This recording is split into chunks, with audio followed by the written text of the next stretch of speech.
CCTV ফুটেজে দেখা যায় এক নারীকে অস্ত্রের মুখে জিম্মি করে টানাহেঁচড়া করছেন এক ব্যক্তি। ঘটনাটি ভারতের মুম্বাই শহরের মীরা রোডে। তবে বিস্ময়কর ব্যাপার, নির্যাতনের শিকার ওই নারীর বাড়ি খুলনার দৌলতপুরে। কী কারণে এমন বর্বরতার শিকার হতে হয় ওই নারীকে?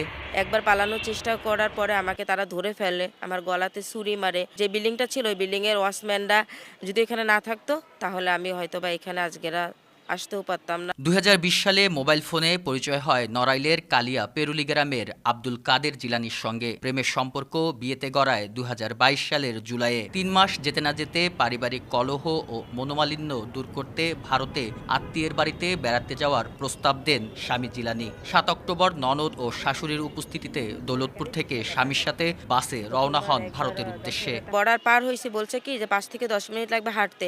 এই অল্প একটু দূর দূর করতে করতে আমরা ভোরবেলা আমরা পৌঁছাই কলকাতাতে। তুমি এখান থেকে বের হইতে পারবে না, তোমাকে ২৫ লাখ টাকার বিনিময়ে বিক্রি করে দেওয়া হয়েছে। ভারতীয় এক ব্যক্তির সাহায্যে দীর্ঘ ১ বছর পর দেশে ফিরে স্বামীর বাড়িতে গিয়ে বিচার না পেয়ে মামলা করেন আদালতে। তদন্তের ভার পায় পিবিআই। তবে ওই নারীর অভিযোগ, প্রতিবেদনে আসেনি ভারতের স্বামীর উপস্থিতি।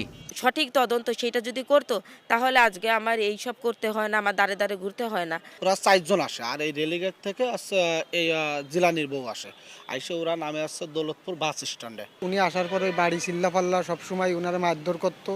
মারধর করার পরে আশেপাশের মানুষজন যাইতো, সেই সময় আর কি সবকিছু শুনতো ওই জায়গায়। তবে এ বিষয়ে কোনো কথা বলতে রাজি হয়নি পুলিশ।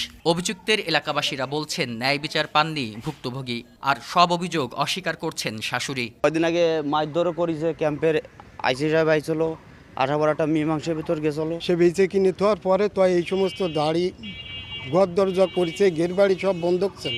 ও যে অভিযোগ নিয়ে আসতেছে সে অভিযোগ সম্পূর্ণ মিথ্যা, ওর ভিতরে একটু সত্যি নাই। আইনজীবীরা বলছেন দুর্বল চার্জশিটের কারণে পার পেয়ে যান অপরাধীরা। আমরা আফটার চার্জশিট আমার কাছে আছে, নট বিফোর চার্জশিট।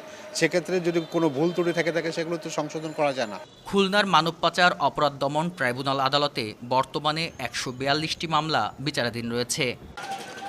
বেসরকারি একটি সংস্থার তথ্য বলছে, প্রতি বছর এই শহর থেকে ভারতে পাচার হচ্ছে ২ শতাধিক নারী ও শিশু। বিভিন্ন মাধ্যমে অর্ধেকের মতো দেশে ফিরলেও আইনের যথাযথ প্রয়োগ ও তদন্তের অভাবে আসামিরা থেকে যাচ্ছে ধরাছোঁয়ার বাইরে। বিশেষজ্ঞদের মতে একমাত্র সচেতনতাই পারে এই ব্যাধি থেকে সমাজকে মুক্ত করতে। বেল্লাল হোসেন সজল, সময় সংবাদ, খুলনা।